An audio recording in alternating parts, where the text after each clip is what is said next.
Second honeymoon. एक बदनसीब बाप। एक शादीशुदा जोड़ा जो सेकंड हनीमून मनाने के लिए क्रूज टूर पर गए। इस दौरान वे अपने बच्चों को घर पर ही छोड़ गए थे। बदनसीबी से खराब और बहुत ही तूफानी मौसम के कारण क्रूज शिप डूबने लगी। सभी लोगों की तरह वे दोनों भी अपनी जान बचाने के लिए लाइफ बोट एरिया की तरफ दौड़े, लेकिन वहां पर भी सिर्फ एक ही व्यक्ति के लिए जगह बची थी। अपनी पत्नी को डूबती शिप पर छोड़ आदमी लाइफ बोट में बैठ गया। पत्नी उसी डूबती शिप पर खड़ी अपने पति को दूर जाते हुए देख रही थी। वो चिल्लाकर अपने पति से बोली। इसी कहानी को यही विराम देते हुए शिक्षक ने सभी विद्यार्थियों को पूछा, क्या कोई अंदाज़ा लगा सकता है कि पत्नी ने पति से क्या कहा होगा?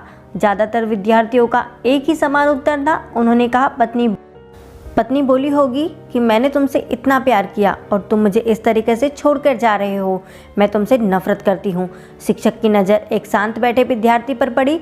शिक्षक ने उसे जाकर यह सवाल पूछा। विद्यार्थी बोला, मुझे लगता है कि वह बोली होगी हमारे बच्चे का ध्यान रखना। शिक्षक को आश्चर्य हुआ। उन्होंने विद्यार्थी से पूछा कि क्या तुमने यह कहानी पहले भी सुनी है? विद्यार्थी ने सर हिलाते हुए बोला, नहीं, लेकिन बीमारी की वजह से दम तोड़ते हुए मेरी माँ ने भी यही शब्द आखिरी में मेरे पिता से कहे थे।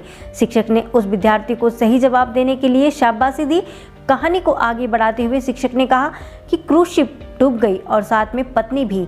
पति घर वापस लौट आया और उसने अकेले ही अपने बच्चों को पाल पोस कर बड़ा किया।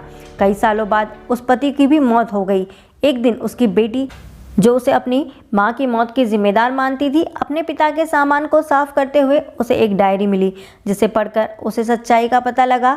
डायरी में लिखा था, जब उसके माँ बाप उस क्रूज शिप पर गए थे तब उन्हें पहले से ही पता था कि उसकी मम्मी को 3rd स्टेज कैंसर है और इसलिए वे दोनों आखिरी बार एक साथ ज़्यादा से ज़्यादा समय बिता सके, इसलिए दोनों अकेले ही उस क्रूज शिप पर गए थे।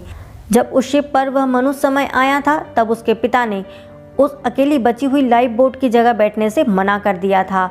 उन्होंने डायरी में लिखा था कि वह भी अपनी पत्नी के साथ उसी डूबती हुई शिप में डूब जाना चाहते थे, लेकिन सिर्फ और सिर्फ अपने बच्चों के लिए।